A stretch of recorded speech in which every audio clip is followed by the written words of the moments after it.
Good morning dear students, आपका welcome है श्रीमती मोहरी देविता पटे कन्या महाविद्यालय के यूट्यूब चैनल पे। और हम कंटिन्यू कर रहे थे रिप्रोडक्शन इन बैक्टीरिया। हम बात कर रहे थे रिप्रोडक्शन इन बैक्टीरिया की। तो बैक्टीरियल रिप्रोडक्शन मैंने आपको टू टाइप से बताया था, एक सेक्सुअल रिप्रोडक्शन और असेक्सुअल रिप्रोडक्शन। तो सबसे पहले हमने स्टार्ट किया था असेक्सुअल रिप्रोडक्शन, और असेक्सुअल रिप्रोडक्शन में मैंने आपको 4 टाइप का बताया था। क्या क्या बताया था? बाइनरी फ्यूजन, कोनिडिया फॉर्मेशन, और क्या बताया था? एंडोस्पोर फॉर्मेशन और बडिंग। और उसमें भी सबसे पहले हमने स्टार्ट किया था बाइनरी फ्यूजन को। तो हम कंटिन्यू करेंगे एसेक्सुअल रिप्रोडक्शन। सेक्सुअल रिप्रोडक्शन की बाद में बात करेंगे, हम कंटिन्यू करेंगे एसेक्सुअल रिप्रोडक्शन, और एसेक्सुअल रिप्रोडक्शन में भी हम कंटिन्यू बात करेंगे बाइनरी फ्यूजन की। बाइनरी फ्यूजन, तो बाइनरी फ्यूजन को थोड़ा हम डायग्राम से समझ लेते हैं अच्छे से कि बाइनरी फ्यूजन क्या होता है। ये मान लो कोई बैक्टीरियल सेल है, ये बैक्टीरिया का क्या है? डीएनए है। ये क्या है? बैक्टीरियल पेरेंटल सेल है। बैक्टीरियल पेरेंटल सेल है, और ये बैक्टीरिया का क्या है? जेनेटिक मटेरियल है, जिसको हम क्या बोलेंगे? डीएनए बोलेंगे। ये बैक्टीरिया का क्या है? यहाँ पे जेनेटिक मटेरियल है। अब ये क्या है? यहाँ पे बैक्टीरिया की सेल वॉल है मान लो, और बैक्टीरिया की सेल वॉल मैंने आपको क्या बताया था? किसकी बनी होती है? पेप्टिडोग्लाइकेंस की। और पेप्टिडोग्लाइकेंस किसका बना होता है? सुगर्स का, जिसको हम बोलते हैं एन एसिटाइल ग्लूकोसामिन और एन एसिटाइल म्यूरामिक एसिड। तो ये मान लो पेरेंटल बैक्टीरियल सेल है, यहाँ पे बैक्टीरिया सेल वॉल है, और ये क्या है? बैक्टीरिया का जेनेटिक मटेरियल है, जिसको हम बोलेंगे बैक्टीरियल डीएनए। जिसको हम बोलेंगे बैक्टीरियल डीएनए। इसको हम क्या बोलेंगे? Bacterial DNA. अब बाइनरी फ्यूजन कैसे होगा वो देखते हैं हम कि बाइनरी फ्यूजन होगा कैसे। तो ये जो बैक्टीरिया का जो जेनेटिक मटेरियल जो डीएनए है, ये किस में जाएगा? रेप्लिकेशन में जाएगा। तो मैंने आपको क्या बताया था कि अगर रेप्लिकेशन में जाता है तो वो डीएनए क्या करेगा? मल्टीप्लाई करेगा। डीएनए क्या करेगा? डुप्लीकेट होगा, मल्टीप्लिकेशन करेगा, और एक नए डीएनए चेन की क्या हो जाएगी? वहां पे सिंथेसिस हो जाएगी। पेरेंटल डीएनए को वो एज ए टेम्पलेट क्या करेगा? यूज करेगा, और नए डीएनए चेन की क्या कर देगा? वो सिंथेसिस कर देगा। और वो कौन सा एंजाइम करेगा? DNA polymerase. तो डीएनए रेप्लिकेशन बोलेंगे इसको, या फिर हम बोलेंगे इसको डीएनए डुप्लीकेशन। तो parental DNA as a template काम करेगा वहां पे। ये मान लो कोई पेरेंटल डीएनए, तो वो एज ए टेम्पलेट काम करेगा, और वो नए डीएनए चेन जो है, नए डीएनए चेन की क्या कर देगा? सिंथेसिस कर देगा। और वो कौन सा एंजाइम काम करेगा वहां पे? DNA polymerase. तो parental DNA as a template काम करेगा, और वो डॉटर मॉलिक्यूल, डॉटर डीएनए की क्या कर देगा? सिंथेसिस को क्या कर देगा? कंप्लीट कर देगा। तो उस प्रोसेस को हम बोलते हैं रेप्लिकेशन। तो DNA as a template use करेंगे, और वो नए डीएनए स्ट्रैंड की क्या कर देगा? वहां पे सिंथेसिस कर देगा। तो उस प्रोसेस को हम क्या बोलेंगे? रेप्लिकेशन या फिर डीएनए डुप्लीकेशन। तो यहां पे इसकी क्या बन गई? 2 कॉपी बन गई, तो इसको हम क्या बोलेंगे? यहां पे डीएनए डुप्लीकेशन। ये जेनेटिक मटेरियल जो डीएनए है, इसका जब डुप्लीकेशन हुआ, जब इसका रेप्लिकेशन हुआ, तो इसका क्या बन गई? 2 कॉपीज बन गई। मींस नए डीएनए चेन की भी क्या हो गई? यहाँ पे सिंथेसिस हो गई। तो एक से यहाँ पे क्या बन गई? डीएनए की 2 कॉपीज का क्या हो गया? यहाँ पे फॉर्मेशन हो गया। और बाकी ये क्या है? पेरेंटल बैक्टीरिया है, और बैक्टीरियल यहाँ पे क्या है? सेल वॉल है। इसके बाद क्या होगा? जैसे ही डीएनए का डुप्लीकेशन हुआ, रेप्लिकेशन हुआ, इसके बाद ये क्या हो जाएगा? डीएनए का पार्टीशन हो जाएगा।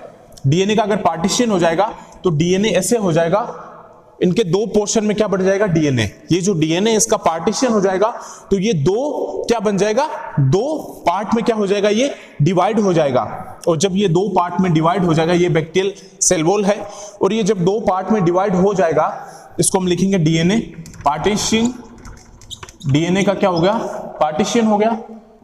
तो डीएनए पार्टीशन हो गया यहाँ पे, और यहाँ पे क्या होगा? क्रॉस वॉल का क्या होने लग जाएगा? फॉर्मेशन होने लग जाएगा। यहाँ पे क्रॉस वॉल का क्या हो जाएगा स्टूडेंट? यहाँ पे फॉर्मेशन हो जाएगा। और जैसे ही क्रॉस वॉल का फॉर्मेशन होगा, तो यहाँ पे सेप्टा का फॉर्मेशन भी क्या हो जाएगा? स्टार्ट हो जाएगा। सेप्टा फॉर्मेशन, ये आपको एग्जाम में डायग्राम बनाना है बाइनरी फ्यूजन का। जब आता है तो आप डायग्रामेटिक अगर रिप्रेजेंट करेंगे एग्जाम में, तो आपको अच्छे मार्क्स मिलेंगे। तो आपको ये डायग्रामेटिक रिप्रेजेंट दिखाना है बाइनरी फ्यूजन का, किसमें? एग्जाम में, और ये आना ही है। तो क्रॉस वॉल फॉर्मेशन का यहाँ पे सबसे पहले क्या हुआ? डीएनए का पार्टीशन हुआ, डीएनए 2 हिस्से में बंट गया, और यहाँ पे क्रॉस वॉल का फॉर्मेशन क्या हो गया? स्टार्ट हो गया। और क्या बन जाएगा? यहाँ पे सेप्टा फॉर्मेशन क्या हो जाएगा? स्टार्ट हो जाएगा।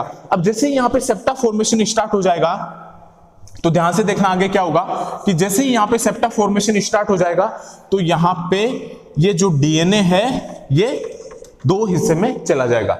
ये जो डीएनए है वो क्या होगा, दो हिस्से पे चला जाएगा। सेप्टा का मतलब क्या होता है कि ये सेप्टा फॉर्मेशन जब स्टार्ट होता है तो इसको हम बोलेंगे ये जो वॉल बन गई, ये जो वॉल बन गई, ये जो बैरियर बन गया, इसी को हम बोलते हैं सेप्टा। सेप्टा वॉल क्या हो गई, यहाँ पे फॉर्म हो गई, इसी को हम क्या बोलते हैं, सेप्टा। जो वॉल फॉर्मेशन हो गई, वॉल फॉर्म्ड हो गई, ये जो बैरियर बन गया बीच में, जो ये वॉल बन गया, जो बैरियर बन गया, इसी को हम बोलते हैं स्टूडेंट सेप्टा। और यहाँ पे ये जो सेप्टा बना भाई, डीएनए पार्टीशन हुआ तो ये दो डीएनए के टुकड़ों में बट गया।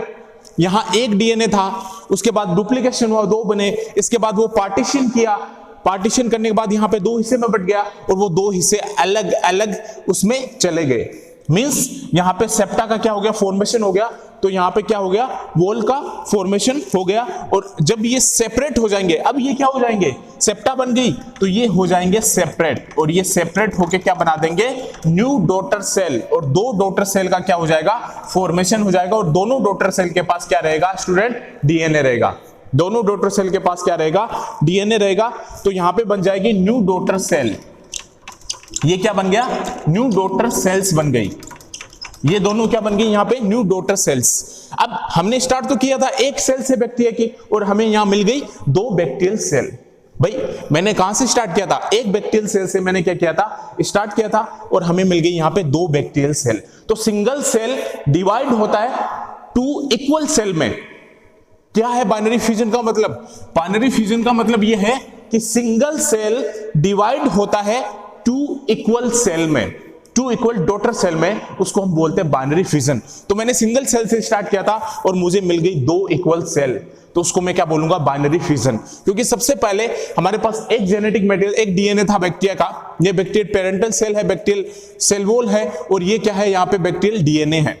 अब क्या होगा, इस डीएनए का डुप्लीकेशन होगा, रेप्लिकेशन होगा, तो हमें एक डीएनए की दो कॉपीज क्या होगी, मिल जाएगी। अब जैसे ये दो कॉपीज बनी, यहाँ पे डीएनए डुप्लीकेट हुआ, जब डीएनए रेप्लिकेशन होता है तो हमें एक डीएनए से नए डीएनए की क्या हो जाएगी, सिंथेसिस स्टार्ट हो जाएगी। एक डीएनए से दूसरे डीएनए का क्या हो जाएगा, वहां पे फॉर्मेशन हो जाएगा। तो टेम्पलेट, एक डीएनए टेम्पलेट का काम करके, पेरेंटल जो डीएनए होगा वो टेम्पलेट का काम करेगा और नए डीएनए चेन स्ट्रैंड की क्या कर देगा, सिंथेसिस कर देगा। तो यहाँ पे दो डीएनए बन गए। अब क्या होगा, ये डीएनए पार्टीशन हो जाएगा, इनका ये दो हिस्से में बढ़ जाएगा। भाई डीएनए है, डबल स्टैंडर्ड हो गया, यहाँ पे दो कॉपीज बन गई, तो इसका क्या हो जाएगा, पार्टीशन हो जाएगा, मींस दो हिस्से में बढ़ जाएगा। पार्टीशन हुआ, जब डीएनए का पार्टीशन हुआ तो यहाँ पे सेप्टा का क्या हो जाएगा, फॉर्मेशन हो जाएगा, क्रॉस वॉल का क्या हो जाएगा, फॉर्मेशन हो जाएगा। अगर क्रॉस वॉल का फॉर्मेशन हो जाएगा, क्योंकि यहाँ पे एक बैरियर बन जाएगा, वॉल का क्या हो जाएगा, फॉर्मेशन हो जाएगा, और ये दोनों हिस्से वॉल बनेगी, तभी तो एक इधर आएगा, एक इधर आएगा। क्योंकि हम क्या बोल रहे हैं कि इसका पार्टीशन हुआ है, तो इसको इधर लेना है, इसको इधर लेना है, तभी तो यहाँ पे क्या बनेगी, वॉल का क्या होगा, यहाँ पे फॉर्मेशन होगा, जिसको हम बोलते हैं सेप्टा। वॉल बन गई, बैरियर बन गया, तो एक डीएनए यहाँ आ गया, एक डीएनए क्या हो गया, यहाँ पे आ गया। इसके बाद ये डीएनए जैसे ही सेप्टा बना तो ये क्या हो गया, डीएनए सेपरेट हो गए, और जैसे ये सेपरेट होगा तो ये डीएनए नए डॉटर सेल में चला जाएगा, ये डीएनए दूसरी डॉटर सेल में चला जाएगा। तो हमें टू न्यू डॉटर सेल क्या हो गई, मिल गई। तो सिंगल सेल डिवाइड होगा इनटू टू इक्वल सेल में, तो इसको मैं क्या लिखूंगा यहाँ पे, single cell divide into two equal cell. इसी को हम क्या बोलते हैं, बाइनरी फ्यूजन। क्योंकि सिंगल सेल डिवाइड हुआ है टू इक्वल सेल में, इसी को मैं क्या बोलूंगा, बाइनरी फ्यूजन बोलूंगा। क्योंकि एक सिंगल सेल डिवाइड हुआ है दो इक्वल सेल में, ये सिंगल सेल डिवाइड हुआ है टू इक्वल सेल में, तो इसको हम क्या बोलेंगे, बाइनरी फ्यूजन। इसको हम क्या बोलेंगे, बाइनरी फ्यूजन। और इसमें आप एक चीज और भी लिख सकते हैं कि सर्कुलर डबल स्टैंडर्ड डीएनए और bacteria, circular double standard DNA और bacteria, circular double standard DNA of bacteria, double standard DNA of bacteria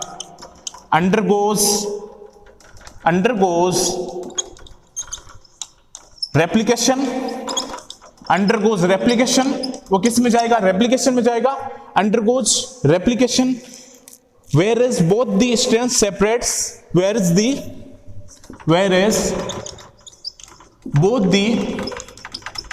both the strands are separate। भाई सबसे पहले क्या हो रहा है, सर्कुलर डबल स्टैंडर्ड डीएनए वो किस में जा रहा है, रेप्लिकेशन में जा रहा है, और वहां उसके बाद क्या हो जाएंगे, दोनों स्ट्रैंड क्या हो जाएंगे, सेपरेट हो जाएंगे। दोनों स्ट्रैंड क्या हो जाएंगे, सेपरेट हो जाएंगे, and new complementary strand are formed, and new complementary strand are formed. नए कॉम्प्लीमेंट्री स्ट्रैंड का क्या हो जाएगा, वहां पे फॉर्मेशन हो जाएगा। तो सबसे पहले हमने बात की रिप्रोडक्शन इन बैक्टीरिया की, और रिप्रोडक्शन इन बैक्टीरिया मैंने आपको बताया था 2 टाइप्स का होता है, एक सेक्सुअल रिप्रोडक्शन होता है, एक एसेक्सुअल रिप्रोडक्शन होता है, और हमने स्टार्ट किया था सेक्सुअल रिप्रोडक्शन, वो भी 4 टाइप्स का होता है, binary fusion, conidia formation, budding और एंडोस्पोर फॉर्मेशन। उसमें सबसे पहले हमने लिया बाइनरी फ्यूजन। तो बाइनरी फ्यूजन मैंने आपको क्या बताया था कि सिंगल सेल डिवाइड होगा 2 इक्वल सेल में, सिंगल सेल डिवाइड होगा 2 इक्वल सेल में, उसको हम क्या बोलते हैं, बाइनरी फ्यूजन। और यहाँ पे जो सर्कुलर डीएनए होगा वो जाएगा किसमें, रेप्लिकेशन में, और वहां जाके फिर क्या हो जाएंगे, दोनों स्ट्रैंड वहां पे क्या हो जाएंगे, सेपरेट हो जाएंगे, और नए कॉम्प्लीमेंट्री स्ट्रैंड का क्या हो जाएगा, वहां पे फॉर्मेशन हो जाएगा। तो circular double stranded DNA bacteria undergoes replication whereas both the strands are separate and new complementary strand are formed. अब क्या होगा कि ये मान लो कोई बैक्टीरियल सेल है, बैक्टीरियल पेरेंटल सेल है, ये बैक्टीरियल सेल वॉल है, जो मैंने क्या बताया था कि किसकी बनी होती है, पेप्टिडोग्लाइकन्स की बनी होती है। यहाँ बैक्टीरिया का जेनेटिक मटेरियल जो क्या है, डीएनए है, वो रेप्लिकेशन में गया, डुप्लीकेशन में गया, उसने क्या किया, नए स्ट्रैंड की क्या कर दी, वहां पे सिंथेसिस कर दी, और वो जैसे ही नया स्ट्रैंड बना तो वहां पे क्या हुआ, डीएनए किस में चला जाएगा, डीएनए का क्या हो जाएगा, पार्टीशन हो जाएगा, मींस डीएनए 2 हिस्से में क्या हो जाएगा, बंट जाएगा। जब डीएनए 2 हिस्से में बंट जाएगा तो वहां पे एक क्रॉस वॉल फॉर्मेशन क्या हो जाएगी, स्टार्ट हो जाएगी, सेप्टा का फॉर्मेशन क्या हो जाएगा, वहां पे स्टार्ट हो जाएगा, तो एक बैरियर बन जाएगा, और वो दोनों डीएनए जो पार्टीशन हुआ है, वो दोनों डीएनए अलग अलग सेल्स में क्या हो जाएंगे, डिवाइड हो जाएंगे। तो एक डीएनए यहां गया, एक डीएनए क्या हो गया, यहां हो गया। जैसे ही सेप्टा का फॉर्मेशन कंप्लीट हुआ तो वो क्या हो जाएंगे, सेपरेट हो जाएंगे, और जैसे ही सेपरेट होंगे तो ये यहां पे क्या बन जाएगी, 2 बैक्टीरियल सेल, और दोनों बैक्टीरियल सेल के पास अपना अपना क्या आ जाएगा, डीएनए, अपना अपना जेनेटिक मटेरियल आ जाएगा। तो उसको हम क्या बोलेंगे, बाइनरी फ्यूजन। तो आपको क्लियर है बाइनरी फ्यूजन कि सिंगल सेल डिवाइड हो रहा है इनटू 2 इक्वल सेल में, सिंगल सेल डिवाइड हो रहा है 2 इक्वल सेल में, तो उसको हम क्या बोलेंगे, बाइनरी फ्यूजन। तो बाइनरी फ्यूजन का आप इजीली कर सकते हैं एग्जाम में कि बाइनरी फ्यूजन आप किसको बोलोगे कि सिंगल सेल डिवाइड हुआ किसमें, 2 इक्वल सेल में। तो ये बाइनरी फ्यूजन। आगे हम नेक्स्ट करेंगे कोनिडिया फॉर्मेशन। Thank you.